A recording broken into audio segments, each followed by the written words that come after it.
শুনেই মাথা খারাপ হয়ে যাচ্ছে। কি বলিস? দাঁড়া আমি শাশুড়ি মাকে খবরটা দিয়ে আসি। মা মা মা কি হয়েছে? সাথে একটু শুতে হয়েছে বাবা। মা ননদি নিয়ে আসছে। হ্যাঁ কি বলছো? তাড়াতাড়ি বরণডালা সাজাও। হ্যাঁ মা আমি এক্ষুনি সাজাচ্ছি।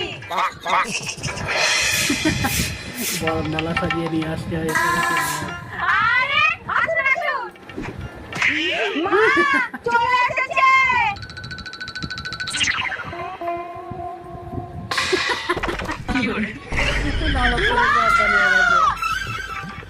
মা মা তোমরা ভয় পেও না, সামনে জোরকে দেখে অজ্ঞান হয়ে গেছে।